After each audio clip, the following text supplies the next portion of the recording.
Listen, buddy, I'm in a hurry here. Let's try for a twofer. Please select mode of death, quick and painless, or slow and horrible. That cartoon about dystopian New York of the future first aired back in 1999, and back then it was dark comedy, but are we getting a little bit closer than we might think? States including Arizona, Connecticut, Indiana, Maryland, Massachusetts, Minnesota, Nevada, New York, Rhode Island, and Virginia all either have had or currently have assisted suicide laws moving through the legislative process. But does it cheapen life? And could it have other dangerous repercussions for all Americans? Let's discuss with our guest. Joseph Capizzi is from the Institute for Human Ecology at Catholic University of America. And Chris Schandevel, he is a senior counsel for the Alliance for Defending Freedom. Also joining me, of course, is my special guest for the day, Mark Halpern. Chris, I want to start with you. A lot of legal issues here to consider, aside from the moral and ethical ones. You've actually filed a lawsuit, your organization, against California and New Mexico, saying each state's End-of-Life Act has language that is supposed to allow physicians to opt out if they have moral objections, but other pieces of the legislation say that it would force them to comply. Break this down for us and some of the other issues. Sure, that's right. So we filed lawsuits in the state of California and the state of New Mexico. And the basic premise of these lawsuits filed on behalf of the thousands of doctors that we represent there is that doctors and other medical professionals should not be forced to choose between following their understanding of medical ethics and their religious convictions as the price for practicing medicine.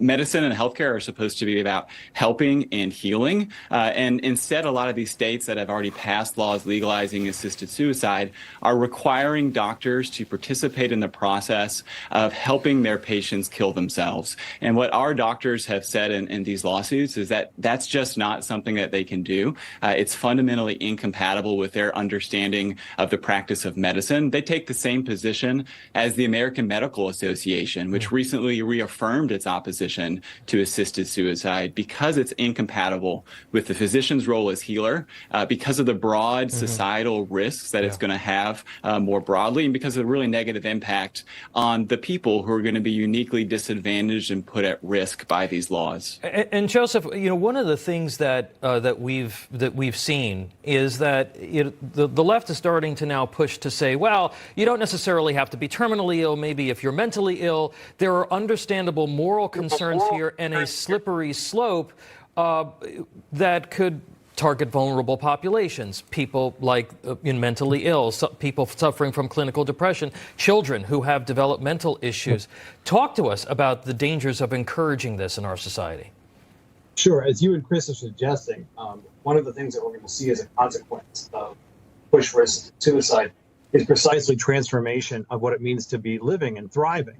And the first line of defense that will fall to this is the disabled, the populations you identified, minorities, people who society has often struggled to accommodate are going to find themselves at the tip end of this kind of pressure to view their lives as meaningless and to view the recourse to assisted suicide as the right way to go.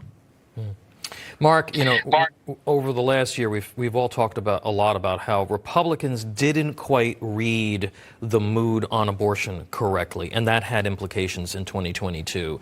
Could Democrats in these 12, 14 states, could they be making the same mistake here, where people are going to view this as extreme if it does become an issue? Absolutely. It doesn't have the cultural resonance so far of the abortion fight, which, of course, has been decades long. But there's no doubt that on issues of life and the question of intervention of the state, that Democrats may be being too cavalier about how strongly people feel about this. We haven't seen it play out yet, but it certainly could head in that direction. According to a new Wall Street Journal poll, American core values of patriotism, religion, family, community involvement have all declined dramatically since 1998. Chris, when we see this kind of push for euthanasia, is that a natural extension of an abortion-on-demand culture? And is there any organized pushback right now against these bills that are all over the place?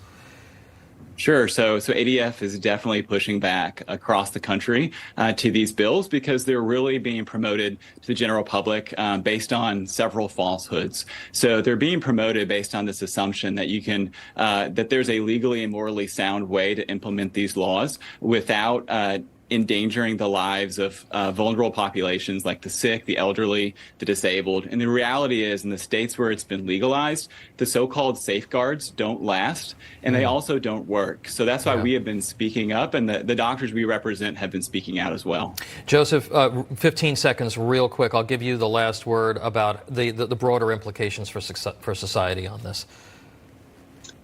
Yeah, I think what we're seeing is a loss of meaning, a loss of purpose in our culture, and more pressure to, again, emphasize and push people who are vulnerable into making decisions that are bad for them under the name of choice. This is a increased choice argument that actually is going to lead to less choice, especially for those who are vulnerable. And perhaps another total perversion of freedom. Joseph Capizzi, Chris Schandevel, thank you both very much. Appreciate it.